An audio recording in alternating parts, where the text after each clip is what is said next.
के क्रम में हम आपको पुनः लेके आए हैं भोजपुर विधानसभा विदित को 35 वर्षों से जहां भारतीय जनता पार्टी के विधायक रहे हैं, मुख्यमंत्री तक यहां से इन लोगों ने दिया है यहां की जनता ने। आज उसी विधानसभा क्षेत्र में जहां कहा जाता है कि कांग्रेस लगातार संघर्ष कर रही है, कभी उनको सफलता मिली थी, लेकिन आज के दिन में कांग्रेस पुनः संघर्ष कर रही है। विपक्ष कहता है, भारतीय जनता पार्टी कहती है कि आज के दिन कांग्रेस को चेहरा मिलना मुश्किल है।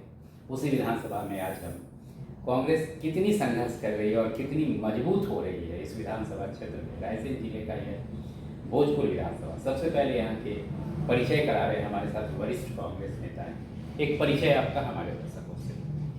नमस्ते। भोजपुर विधानसभा में बिलाक अध्यक्ष हूँ, कांग्रेस कमेटी का दीपेश मीना, पूर्व में पार्षद रहा हूँ जी। बहुत बहुत स्वागत है आपका। अब इस बार कांग्रेस किन मुद्दों पे चुनाव लड़ेगी?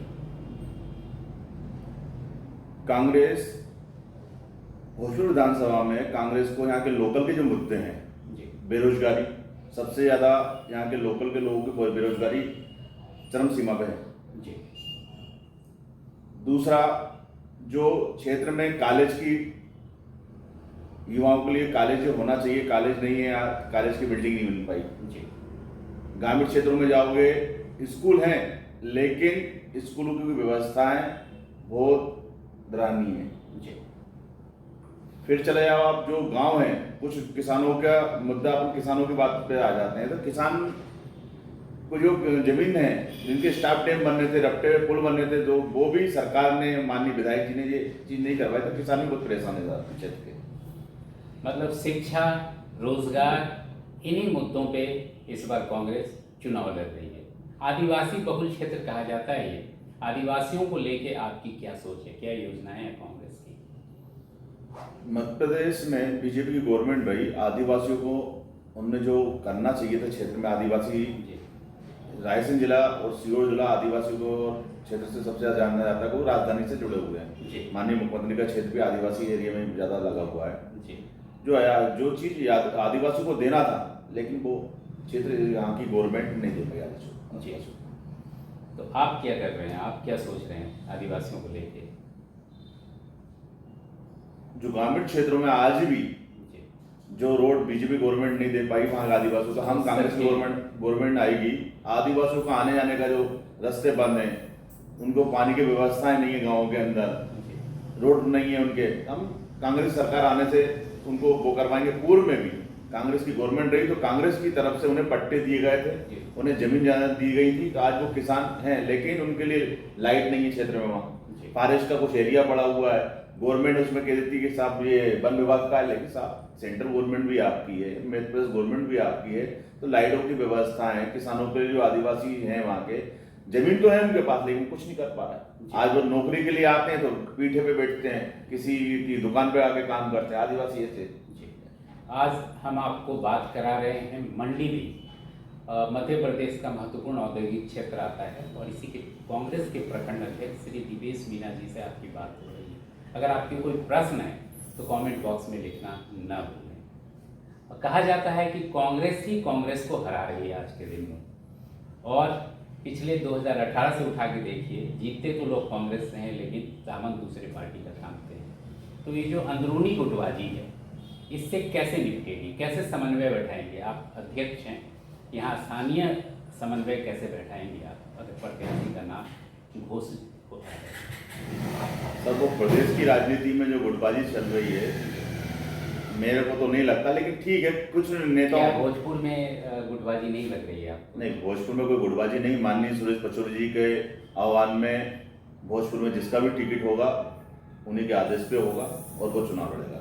आपके पूर्व जो प्रत्याशी रहे हैं, चर्चित नाम है राजकुमार पटेल, जिसका कि ऑलरेडी विश्व भारत में राष्ट्रीय स्तर पर चर्चा हुआ था उनकी घटनाओं का, तो इस तरह की घटनाओं की पुनरावृत्ति नहीं होगी, इसकी कितनी ज़्यादा आप आश्वस्त हैं? सर, उसके लिए तो माननीय कमलनाथ जी और माननीय पचौरी जी जो भी आदेश करेंगे, संगठन के नाते जो वो आदेश आएगा माननीय राजकुमार पटेल जी के लिए, माननीय कमलनाथ जी और माननीय क्षेत्र के नेता माननीय सुरेश पचौरी जी जो कि जो बैठकें होंगी उनके ऊपर प्रदेश लेवल के ऊपर, जी। तो वो भी जो भी डिसीजन होगा जहाँ की क्षेत्र की पब्लिक उनको मानेगी जो। जी, क्या लग रहा है जैसे सदन में अगर कांग्रेस का विधायक इस बार जाता है तो किन प्रमुख प्रश्नों को भोजपुर के लिए उठाया जाएगा? भोजपुर से यहाँ से विधायक जाता है, मेरा तो यही है कि यहाँ के लोकल के मुद्दों को वो लेके चलेगा। उनको स्थानीय मुद्दे जो हैं, मंडीदीप राजधानी से लगा हुआ क्षेत्र है, बहुत सी चीज़ें ऐसे ऐसे बस स्टैंड, गल्ला मंडी की समस्याएं, बीजेपी गवर्नमेंट ने मंडी तो खत्म ही कर दी है, आजकल सीधा वेयर हाउस में तुलाई हो रही है, किसान लोग परेशान है। यहाँ के लोकल मुद्दों को लेके, रोजगार को लेके, युवाओं की पढ़ाई के लेके, ये मुद्दों को लेके भोजपुर विधानसभा से जो भी जाएगा वो उस मुद्दे को करेगा। आप सुन रहे हैं, आपका कहना है कि शिक्षा रोजगार प्रमुख मुद्दा होगा, जहाँ पर समन्वय की बात है, गुटबाजी की बात, इनका मानना है कि प्रदेश स्तर से ही इसको सुलझाया जाएगा। जो भी निर्देश मिलेगा उसको जमीन पे उतारने का प्रयास किया जाएगा। इन्हीं मुद्दों के साथ इस बार कांग्रेस चुनाव लड़ रही है। क्या संदेश देना चाहेंगे अंत में भोजपुर विधानसभा के मतदाताओं को? मेरा भोजपुर विधानसभा के मतदाताओं से निवेदन है, आज तक आपने भोजपुर से हमेशा बीजेपी को जिताया है। उनने बीजेपी के विधायक ने आज तक आपको जो मुद्दों का में हमेशा वादा करके गए हैं, वो मुद्दों ने एक बार कांग्रेस के विधायक को जिताकर आपके मुद्दों को वो विधानसभा में लेके काम करेगा। मेरा यही निवेदन है, जो आपके क्षेत्र में रह के सुख दुख में आपके साथ खड़ा है और लोकल का हो, मेरा निवेदन है उसको साथ दें। कांग्रेस जो है, जैसा कि अभी आपकी बात हो रही थी हमारी कि गुटबाजी यहाँ भोजपुर विधानसभा में नहीं है, लेकिन विधायक को लेकर किन मुद्दों पे कांग्रेस विरोध जता रही है? जो 5 साल विपक्ष के रूप में आपकी क्या भूमिका रह रही है इस विधानसभा में? देखिए, ये बात बिल्कुल सच है, कांग्रेस पूर्णतः एकजुट है और कांग्रेस से जिसको भी हमारा आलाकमान जहाँ उम्मीदवार बनाकर भेजेगा, हम सब एकजुट होकर उसके लिए काम करेंगे और उसको जिताने का काम करेंगे। रही मुद्दों की बात, तो भोजपुर में मुद्दों की कमी नहीं है। मैंने आपको बताया, मैं युवा हूँ, युवाओं की बात करूँगा। हमारे जो मंडीदीप है, औद्योगिक क्षेत्र होते हुए हमारे लोकल के युवाओं को यहाँ पर रोजगार नहीं मिलता, ये एक बहुत बड़ा मुद्दा है। शिक्षा की मैं बात करूँ तो औद्योगिक क्षेत्र मंडीदीप में एकमात्र संस्थान जो कॉलेज है, वो पिछले कई दिनों से किराए की बिल्डिंग में चल रहा है। पिछले चुनाव में भी हमारे विधायक जी ने ये कहा कि मैं इस बार आपको यहाँ पर बिल्डिंग बना के दूंगा और हमारे क्षेत्र का युवा अपनी निजी बिल्डिंग में पढ़ेगा। लेकिन 5 साल गुजरने पे अगला चुनाव फिर आने को है, लेकिन बिल्डिंग अभी तक नहीं बन पाई है। और मुझे तो ऐसा लगता है कि वो कॉलेज भी कहीं स्थानांतरित ना हो जाए। जैसे हमारे यहाँ अभी कुछ दिन पहले हमारे वहाँ पे नई मंडीदीप में हमारे जो बच्चे जो पढ़ लिख कर आगे बढ़ रहे थे, उनके लिए आईटीआई का जो केंद्र था, वो आईटीआई केंद्र भी यहाँ से जा चुका है बाहर, कहीं मेंदुआ कहीं ले गए। जबकि जो रोड के किनारे जो जगह थी, यहाँ पर आने में बच्चों को आसानी होती थी, वहां से हटाकर आप मेंदुआ एक आउट एरिया में लेकर गए। इससे कहीं ना कहीं युवाओं में नाखुशी है। और मैं चाहता हूँ हमारे क्षेत्र के विधायक जी से कि आप इतने 15 सालों से यहाँ चुन के आ रहे हैं, स्थानीय मुद्दों को ध्यान रखें। और विधायक जी चुन के तो आते हैं यहाँ क्षेत्र से, लेकिन क्षेत्र में कम दिखते हैं, बाहर ही उनका ठिकाना है और बाहर ही से चले जाते हैं। तो ये मेरा कहना है कि शहरों से नहीं, ग्रामीण का ये एरिया है, यहाँ पर अधिकतर 90% ग्रामीण एरिया है। ग्रामीण में जाकर देखिए, आज भी लोग हमारे जो अंतिम संस्कार करते हैं वो खुले मैदान में करते हैं। आज भी शमशान घाट में चद्दर सेट नहीं है, कई गाँव में आज भी सड़क नहीं है, कई गाँव में चले जाओ तो आज भी पढ़ने के लिए अच्छे से स्कूल नहीं है। ऐसे तमाम मुद्दे हैं। इन मुद्दों को लेकर हम विधानसभा में पब्लिक के बीच जाएंगे और निश्चित तौर पर पब्लिक इस बार कांग्रेस को वोट करेगी। लेकिन विपक्ष के रूप में जो आंदोलन होनी चाहिए, जिन मुद्दों को अभी आप उठा रहे हैं, उसमें 5 वर्षों तक विपक्ष क्या आंदोलन कर रहा है? कहाँ सोए में आप लोग?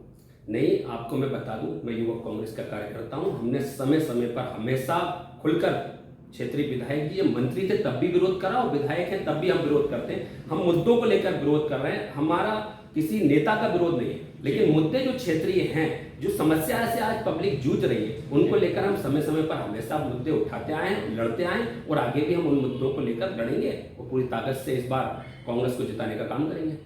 क्या संदेश देना चाहेंगे 2023 विधानसभा चुनाव के लिए मतदाताओं को? मैं भोजपुर के मतदाताओं से बस एक ही अनुरोध करता हूं कि इस बार ऐसे उम्मीदवार को चुने जो आपके हर सुख दुख में आपके साथ खड़ा हो। ऐसा नहीं जो 15 साल से चुनने के बाद भी एक स्थान, मतलब एक ऑफिस अपने क्षेत्र में नहीं खोल पाया, ऐसे उम्मीदवार को नहीं चुने। उम्मीदवार ऐसा होना चाहिए जो आपके हर सुख दुख में आपके साथ खड़ा हो। एक बार आपका परिचय। मैं राजू मेहरा, वर्तमान में भी मड़कासी पंचायत से सरपंच हूँ और युवक कांग्रेस का जिला महासचिव। बहुत बहुत धन्यवाद, आभार सत्यानंद बात करने के लिए। आप आ गया, क्या चाहते हैं अपने नए विधायक से आप लोग? सर, नए विधायक से हम विकास चाहते हैं। अभी विकास तो हुआ नहीं अभी। जी, क्या विकास खोज रहे हैं इस तरफ, इस क्षेत्र में? गांव में अभी सड़क ही नहीं बन पाई है। सड़कें प्रमुख मांग है। सबसे मेन सड़क है और स्कूलों की बाउंड्रियाँ नहीं है। जी, शिक्षा, गौशाला वगैरह होगा आपके यहाँ? गौशाला हमारे यहाँ नहीं है। नहीं तो होना चाहिए क्या कि मवेशियाँ रोड पे बैठी रहती है। जी। कमलनाथ सरकार में उनने अच्छी पहल करी थी कि गौशाला बनना चाहिए, मगर अब वो सरकार ही नहीं रही। तो उस चक्कर में गौशाला होना जरूरी है। जी जी। क्या लग रहा है, कौन लोग इस बार चुनाव लड़ने वाले हैं, दावेदार लग रहे हैं? दावेदार तो पचौरी जी है जहाँ पे। सुरेश पचौरी का नाम आ रहा है, कांग्रेस से? जी। भाजपा से अगर पटवा नहीं लड़ते हैं तो? पटवा नहीं लड़ते हैं तो फिर उनमें 2-3 दावेदार हैं। कौन कौन? एक तो अब्दुल्लान से है। क्या नाम है? मैं नाम तो नहीं जानता हूँ। अच्छा, शर्मा जी परिवार से है। हाँ, JV शर्मा जी। एक मंडीदीप से है, जी, राजेश मालवी, जी। वो भी प्रयास कर रहे हैं। प्रयास कर रहे हैं। आपका परिचय दीजिए। मैं बलवीर सिंह हुई के, जी, गांव का नाम? ग्राम नासीपुर। नासिरपुर। नासीपुर। नासिरपुर। बहुत बहुत धन्यवाद, आभार। दावेदार हैं विधानसभा चुनाव में? विधानसभा चुनाव में भाई हम लोग तो पार्टी से वो मतलब जुड़े हैं। किसी पार्टी से या किसी से जुड़े हुए हैं।